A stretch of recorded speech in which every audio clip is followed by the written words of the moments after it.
Hello friends, hopefully आप सभी लोग अच्छे होंगे।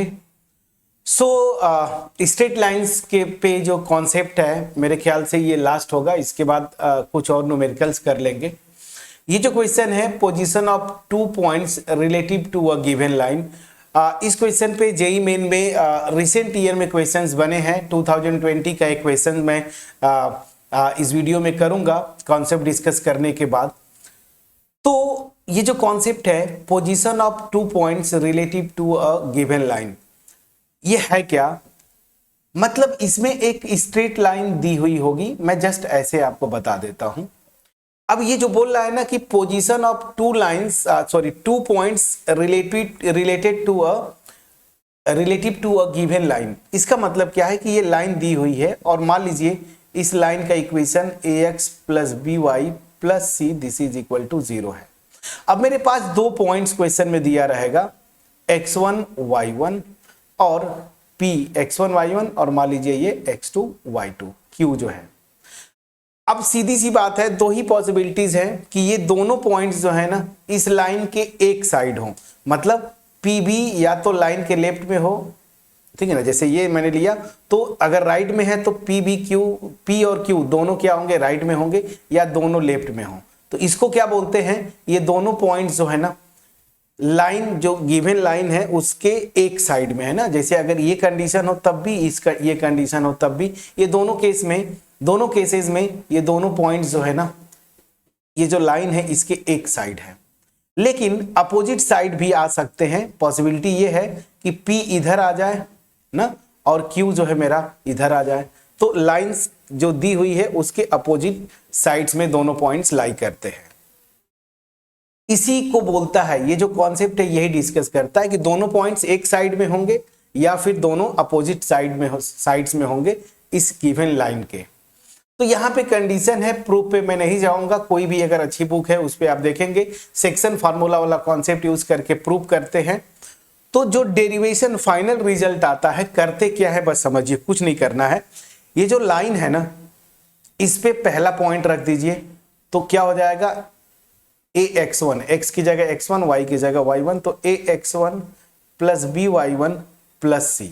और उसी तरीके से दूसरा पॉइंट रख दीजिए ax2 plus B y2 plus सी, ठीक है ना। और इसको डिवाइड कर दीजिए। सेक्शन फार्मूला जब लगाएंगे तो इस तरह से आता है। अगर ये पॉजिटिव आता है, ठीक है, तो दोनों पॉइंट्स जो है ना लाइन के एक ही साइड होंगे, मतलब या तो इस तरह से या तो इस तरह से। लेकिन अगर ये निगेटिव आ जाए ना, ये निगेटिव आ जाए तो उस केस में ये दोनों पॉइंट्स जो है ना अपोजिट डायरेक्शन में होंगे या अपोजिट साइड में होंगे, मतलब ये कंडीशन, ठीक है ना। तो ये मेरा एक्चुअल कंडीशन डिराइव होके आता है कि अगर एक लाइन दी है तो आपको चेक करना है, तो सीधी सी बात है उस लाइन पे दोनों पॉइंट्स को सेटिस्फाई करवा दीजिए, ठीक है ना। तो ये एक ऐसे अगर देखें तो एक रियल नंबर आएगा, ये भी एक रियल नंबर आएगा, ठीक है। दोनों का रेशियो अगर पॉजिटिव है तो दोनों एक साइड होंगे, लाइन के एक ही साइड होंगे, या तो लेफ्ट या तो राइट। लेकिन अगर निगेटिव आता है तो दोनों अपोजिट साइड होंगे, ठीक है ना। ये था कॉन्सेप्ट ये वाला। लेकिन अगर आपको प्रैक्टिकली अगर अप्लाई करना है ना तो ये रेशियो ना निकाल के इसको आप दूसरे तरीके से थोड़ा समझ सकते हैं कि अगर ये मान लीजिए ये रेशियो पॉजिटिव है तो सीधी सी बात है दोनों का साइन सेम होगा, या तो दोनों पॉजिटिव होंगे या तो दोनों निगेटिव होंगे। तो इसको आप दूसरे तरीके से भी लिख सकते हैं। आप रेशियो ना निकाल के आप सिंपली क्या करिए, इनका प्रोडक्ट ले लीजिए तो भी सेम मीनिंग होता है।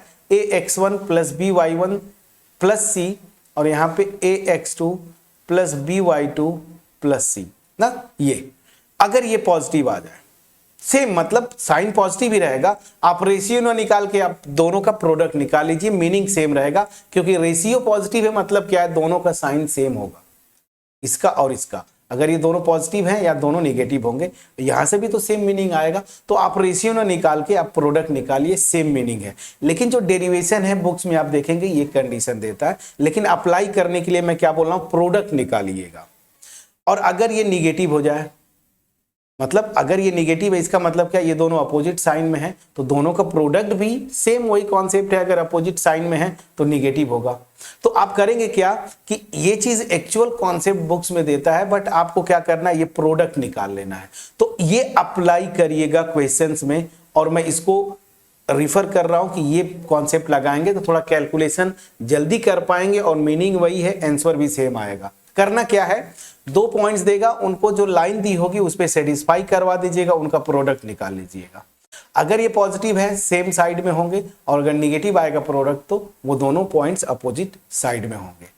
इसी को मैंने आपका अगर नोट्स बनाना चाहे तो नोट करने के लिए मैंने लिखा हुआ है, सेम चीजें जो एक्सप्लेन किया। Let ax plus by plus c equal to 0 be a given line, the points x1 y1 and x2 y2 lie on the same or opposite sides of the line accordingly this, ये positive आ जाए या negative आ जाए, ये मैंने बताया है। और practically देखिए मैंने यहाँ पे ये बना के रखा है, तो आप ऐसे मिला भी सकते हैं, कोई दिक्कत नहीं है। ये देखिए सेम साइड आ रहे हैं, सेम इसी तरीके से दोनों p और q उधर भी आ जाएंगे। ये पहला केस है तो उसके लिए ये पॉजिटिव आना चाहिए, और ये देखिए ये दोनों अपोजिट साइड में है, उसके लिए नेगेटिव आना चाहिए। न्यूमेरिकली कैसे अप्लाई करेंगे मैंने आपको बताया। पॉइंट्स को रखिएगा स्ट्रेट लाइन में, और जो भी एक्सप्रेशन आएगा दोनों को मल्टीप्लाई कर दीजिएगा। पॉजिटिव आ जाए सेम साइड, नेगेटिव आ जाए अपोजिट साइड।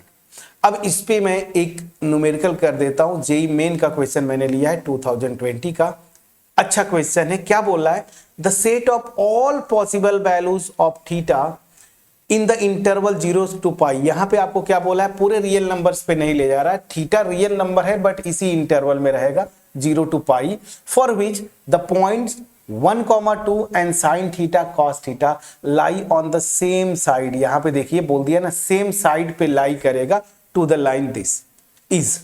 तो आपसे पूछ क्या रहा है, थीटा का वो रेंज पूछ रहा है, इसमें वो क्या होगा सच दैट ये दोनों पॉइंट्स जो है ना इस लाइन के सेम साइड पे होंगे। सेम साइड के लिए कॉन्सेप्ट मैंने बताया है, सेम साइड के लिए आपको क्या बताया, पॉजिटिव होना चाहिए। दोनों को रखूंगा, दोनों का प्रोडक्ट जो है पॉजिटिव होना चाहिए। तो चलिए अब कॉन्सेप्ट अगर आपको क्लियर है तो इस क्वेश्चन को करने में कहीं से कोई कठिनाई नहीं होगा। मैं सॉल्यूशन सीधे स्टार्ट करता हूं। क्या करेंगे, इस पॉइंट को इस लाइन पे सेटिस्फाई करवाएंगे। अब लाइन का इक्वेशन थोड़ा उस फॉर्म में, प्रॉपर फॉर्म में ax plus B Y plus C form में लिख दीजिए। ax plus B Y plus C equal to 0, तो x plus Y minus 1 this is equal to 0। मैं इस फॉर्म में लिख दिया। इतने में क्या करना है, मुझे पहला पॉइंट भी रखना है, दूसरा भी रखना है। तो 1, 2 रखेंगे तो यहां पे क्या आएगा, x की प्लेस पे 1, y के प्लेस पे 2, तो दिस माइनस 1। ये हो गया। देखिए कॉन्सेप्ट मैंने आपको बोला था कि ये एक्सप्रेशन ना रख दिया। अब फिर दूसरा पॉइंट रखूंगा, उनका प्रोडक्ट पॉजिटिव आना चाहिए। तो ये फर्स्ट पॉइंट रखा, अब दूसरा पॉइंट रखेंगे। Sine theta cos theta, x के प्लेस पे साइन थीटा, वाई के प्लेस पे कॉस थीटा, और यहां से -1। This must be positive. Question में दिया है कि सेम साइड पे है, अगर दे देता अपोजिट साइड तो आप निगेटिव लेते, लेकिन यहां बोला कि सेम साइड पे तो पॉजिटिव होगा। बस ये कंडीशन लगा दीजिए, सॉल्व करिए, थीटा की वैल्यू आएगी। तो एक इनइक्वालिटी आपको सॉल्व करना है। इस क्वांटिटी को सॉल्व करेंगे, देखिए -1 + 1 से कैंसिल हो गया। अल्टीमेट चलिए एक स्टेप में कर देता हूं, 2 आएगा यहां से, और यहां से मेरा sign theta plus cos theta -1, this must be positive. अब देखिए ये इनइक्वालिटी है, 2 पॉजिटिव क्वांटिटी है या पॉजिटिव है, मैं डिवाइड करूंगा, इनइक्वालिटी एज इट इज रह जाएगी। तो 2 से दोनों साइड डिवाइड कर दीजिए, तो ये आ जाएगा sign theta plus cos theta -1, this must be positive. 2 से डिवाइड कर दिया दोनों साइड, तो 0 में 2 से डिवाइड करेंगे 0 ही रहेगा, तो ये वही रहेगा। ठीक है, अब जरा ध्यान दीजिए, इसको मैं लिख सकता हूं sign theta plus cos theta, and इस 1 को राइट हैंड साइड में लाएंगे इनइक्वालिटी के, तो ग्रेटर देन 1। ये मेरा मेन पोर्शन आया। ठीक है ना, अभी इक्वेशन मत लिखिए। अब देखिए आप बोलेंगे कि सर ठीक है, मैं देखिए मैं डिटेल सोल्यूशन बता रहा हूं, जितना भी समय लगे इस क्वेश्चन को करने में, लेकिन अगर आप कॉन्सेप्ट समझते हैं, एक्सपर्ट है, तो इसी स्टेप के बाद डायरेक्ट आप इस स्टेप पे आ सकते हैं एक लाइन में। बट ठीक है, मैं आपको एक एक लाइन एक एक स्टेप एक्सप्लेन कर रहा हूं। अब देखिए मुझे क्या करना है, थीटा का इंटरवल निकालना है।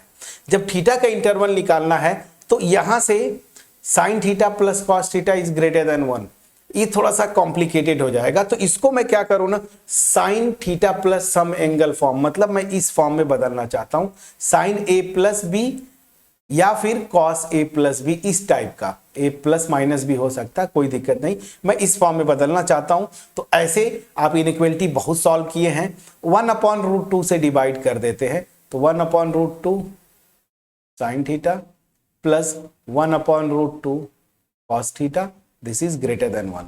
अब इसको मैं लिख सकता हूं साइन 45 डिग्री, मतलब साइन π/4, तो साइन, हाँ ठीक है, मैं लिखते चल रहा हूं, चलिए साइन π/4 और यहां से साइन थीटा, या इसको ऐसे लिखते हैं ना, बहुत अच्छे से लिखते हैं, मैं साइन में बदल देता हूं, तो इसको क्या लिखूंगा, साइन ए प्लस बी का फॉर्मूला क्या होता है, sign A cos B plus cos A sine B, तो इसको मैं ये लिखूंगा कॉस π/4 लिखूंगा, क्योंकि साइन और कॉस 45 दोनों की वैल्यूज जो है ना वो क्या आती है, 1/√2 होता है। इसको साइन थीटा और इसको मैं लिख दूंगा साइन π/4 1/√2 को, और यहाँ पे cos theta, this must be greater than 1/√2। मैंने क्या किया है, ध्यान दीजिए, ओहो, √2 से डिवाइड किया है पूरे इनइक्वालिटी को, तो यहाँ पे छूट गया था, तो 1/√2। अब देखिए ये फार्मूला लगा दीजिए, साइन ए प्लस बी, तो sign A cos B plus cos A sine B, तो ये साइन ए प्लस बी का फार्मूला होता है, तो साइन थीटा प्लस π/4, ये हो गया, and this must be greater than 1/√2। Inequality solve करवा रहा है और ये कुछ भी नहीं। अब ध्यान दीजिए, साइन के ग्राफ पे जाइए, मैं आपको बोलता हूं कि ग्राफ अगर कैलकुलस के क्वेश्चन को करना है तो ग्राफ आपको जुबान पे कुछ इजी जो फंक्शंस है ना, बेसिक फंक्शंस, उनका आना चाहिए। साइन का ग्राफ आपको पता है, मुझे 0 से पाई के बीच में ही चाहिए, तो मैं इतने पोर्शन पे मुझे चाहिए, लेकिन फिर भी मैं पूरा कर देता हूं। थोड़ा सा नीचे ले जाना चाहिए था, कोई दिक्कत नहीं, थोड़ा सा नीचे जाएगा, मुझे फिर जो जरूरत पड़ेगा उतने को मैं कर लूंगा, ऐसे जाता है, लेकिन मुझे इसकी पूरे की जरूरत नहीं है, मुझे जरूरत है 0 से पाई के बीच में, ये साइन का ग्राफ इतना ही मुझे जरूरत है। चलिए इतना मैं डार्क कर दिया, ये है मेरा 0, ये है मेरा पाई, इतने की जरूरत है, क्योंकि क्वेश्चन में आपको बोला है ना कि थीटा की वो वैल्यू इस इंटरवल में 0 से पाई, 0 और पाई को वैसे भी छोड़ देना है। अब ध्यान दीजिएगा 1/√2 ना, तो अगर ऐसे आप एक लाइन पैरेलल ड्रॉ करते हैं ऐसे, तो आप देखेंगे ना इस इंटरवल में 2 पॉइंट्स पे इस कर्व को कट करता है, साइन एक्स के कर्व को, एक यहाँ पे और एक यहाँ पे। ये मेरी जो पैरेलल लाइन खींचा है ये क्या है, y = 1/√2, ये 2 पॉइंट्स पे, और आपको पता है ये वाली वैल्यू जो है मेरी π/4 45 होता है, तो ऑब्वियस सी बात है ये वैल्यू क्या हो जाएगी, तो पाई माइनस π/4 कर देंगे, तो ये आ जाएगा 3π/4। तो ये मेरी वैल्यू जो है, ये वाला जो x की वैल्यू आएगी वो 3π/4, थोड़ा सा छोटा दिखेगा बट ठीक है, इसको बड़ा कर देता हूं। तो ये 2 पॉइंट्स पे कट कर रहा है, ये जो मेरी लाइन थी y = 1/√2। तो दैट मीन्स क्या हुआ, 1/√2 जो है ना साइन की वैल्यू 0 से पाई के बीच में π/4 और 3π/4 के पे आती है, लेकिन 2 वैल्यूज आएंगी। लेकिन यहां पे देखिए जरा, ये इनइक्वालिटी है, 1/√2 से बड़ा, तो 1/√2 से जो बड़ी वैल्यू है साइन का इतने पोर्शन में है, ध्यान दीजिए। अब इस ग्राफ को तीसरा कलर कर रहा हूं ताकि आपको समझ में आए। इस लाइन जो मैंने खींचा 1/√2 ने, इसके ऊपर जो ग्राफ का पोर्शन है ना, वही यहाँ पे उन्हीं थीटा के लिए, थीटा है ना, एक्स एक्सिस मतलब क्या, थीटा, अगर ऐसे देखें तो ये थीटा के लिए है, एक्स मतलब ये थीटा के लिए, आप चाहे तो ये x की जगह थीटा लिख सकते हैं, कोई दिक्कत नहीं है, और इधर y है, y मतलब साइन थीटा, कोई दिक्कत नहीं। तो ये मेरा क्या है, साइन थीटा का ग्राफ था। चलिए, तो ये x लिखा था, x मतलब थीटा, यहाँ पे इंडिपेंडेंट एक्सिस। तो मुझे क्या चाहिए कि साइन समथिंग की वैल्यू ग्रेटर देन 1/√2, तो 1/√2 ये लाइन है पैरेलल जो मैंने खींचा था, इसके ऊपर जो पोर्शन है ना वही 1/√2 से बड़ा है, और किस x के लिए, मतलब किस थीटा के लिए, वो देखिए π/4 से, इसी में ना π/4 से 3π/4। तो इस इनइक्वालिटी का सलूशन क्या हुआ, अब मैं जो बताना चाहता हूं, इसका मतलब ये हुआ कि ये जो एंगल है ना, थीटा की जगह यही रखेंगे, तो ये एंगल जो है π/4, ये किसके किसके बीच में आना चाहिए, π/4 से लेके 3π/4। और ध्यान दीजिए π/4 इधर और यहाँ पे 3π/4, यहाँ पे स्ट्रिक्टली इनइक्वालिटी लगेगी, यहाँ पे इनइक्वालिटी नहीं होगा, क्यों? ये इक्वल साइन नहीं लगाएंगे, जैसे ही इक्वल लगाते 1/√2 वैल्यू के इक्वल आना चाहिए, लेकिन यहाँ पे देखिए स्ट्रिक्टली ग्रेटर है, तो आपको यहाँ पे इक्वल नहीं लगाना, ये चीज ध्यान दीजिए। हालांकि ऑप्शन में आपको वो क्लियर भी कर दिया था कि ओपन इंटरवल में दिया था। मेरा आंसर आ गया फ्रेंड्स।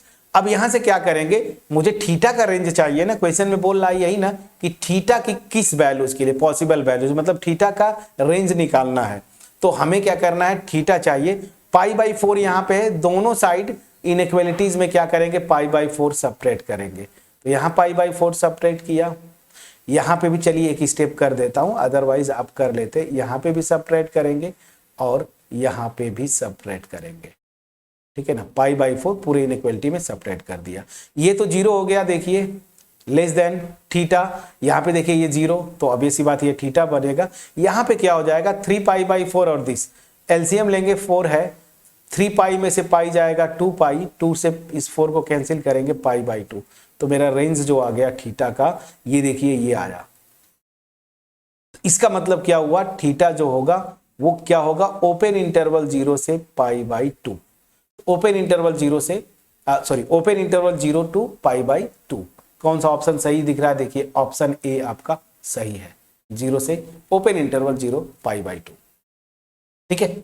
तो ये ऑप्शन ए सही की मैंने लिखा हुआ था। चलिए यहां से मैच भी कर लीजिए, ऑप्शन ए सही है। तो जेई 2020 का एक प्यारा सा क्वेश्चन था ये। देखिए आप अगर ऐसे देखेंगे तो इसने इस एक क्वेश्चन में क्या क्या यूज किया, इसने ट्रिग्नोमेट्रिक फंक्शंस को इन्वॉल्व किया। पहली चीज स्ट्रेट लाइन का ये क्वेश्चन था, ट्रिग्नोमेट्रिक फंक्शंस को इन्वॉल्व किया, इनइक्वालिटी को इन्वॉल्व किया। और अगर आप देखेंगे तो ये इस तरह से जो सॉल्यूशंस कैलकुलस का पोर्शन है, तो आप बोलेंगे तो अल्टीमेट कैलकुलस भी यूज हो गया। तो एक प्यारा क्वेश्चन था जहां पे सारे कॉन्सेप्ट अगर यूज हो जाए तो क्वेश्चन था, आसान था। पूछा क्या था कि इसमें जो 2 पॉइंट्स लिया था ना, इसमें यहाँ पे एक पॉइंट पे थीटा इन्वॉल्व किया था, मतलब थीटा बैरी करेगा, और थीटा मेरा बैरी करेगा पूरे रियल नंबर्स पे नहीं, इस इंटरवल 0 से पाई में। तो बोला था कि थीटा की वो पूरा पॉसिबल वैल्यूज का सेट निकालो 0 से पाई ओपन इंटरवल में, जिसके लिए ये पॉइंट और ये पॉइंट इस लाइन के सेम साइड पे आए। तो हमने कुछ नहीं किया, जो लाइन के सेम साइड में आएंगे उसका जो कॉन्सेप्ट सीखा था, स्ट्रेट लाइन में एक पॉइंट रखा, दूसरा पॉइंट रखा, और इनका प्रोडक्ट जो है ग्रेटर देन 0 होना चाहिए। ये कॉन्सेप्ट से हमने सीखा था, ठीक है ना।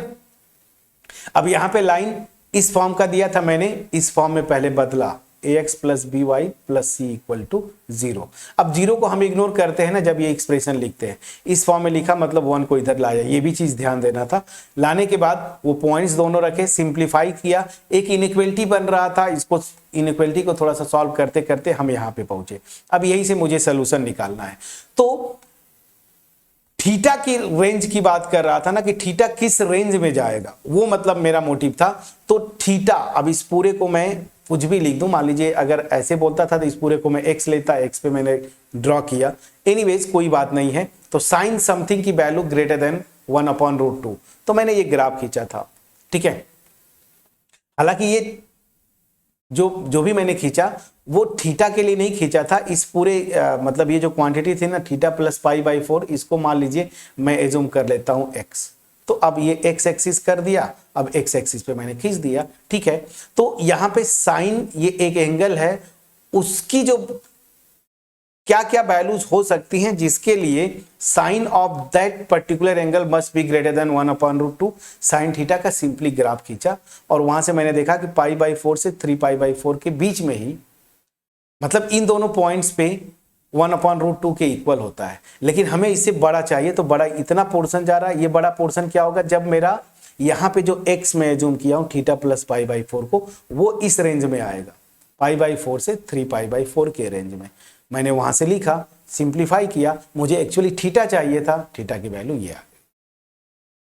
अब मैं इसको थीटा ना लिख के मैं प्रॉपर कर देता हूं, कहीं से कोई कंफ्यूजन नहीं। साइन x, यहाँ थीटा भी नहीं लिखा, मैं x ही कर दिया, ठीक है ना, x एक्सिस किया। तो ये x में क्या एज्यूम किया हूं, थीटा + π/4 को ना, x को मैं थीटा प्लस इस एंगल को पूरे को x लिया। तो साइन x का ग्राफ ये हुआ, बस x की जगह मैंने ये रखा, वहीं से सब कुछ सिंप्लीफाई हो गया। और यहां से सिंप्लीफाई करके जो मेरा रेंज निकला 0 से π/2। मैं समझा पाया कि नहीं, प्लीज बोलिएगा। तो ये एक अच्छा सा क्वेश्चन था जो कि इसमें इनइक्वलिटी भी यूज हुआ, स्ट्रेट लाइन का कॉन्सेप्ट भी यूज हुआ, कैलकुलस भी यूज हो गया। तो ऐसे क्वेश्चन मैं भी पसंद करता हूँ, आप भी शायद पसंद करते होंगे।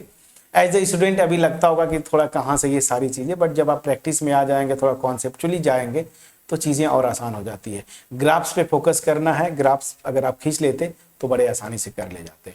अगर मेरा एफर्ट आपके पास पहुंच पाया हो, वीडियो को जरूर लाइक करिएगा, फ्रेंड्स के साथ शेयर करिएगा। स्ट्रेट लाइन का एज सच मैं अपनी तरफ से कॉन्सेप्ट जो है वो बता चुका हूं।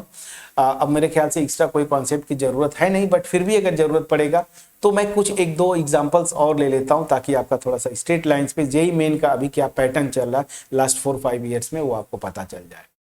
तो मिलते हैं नेक्स्ट वीडियो में, तब तक अपना ख्याल रखें। Thank you.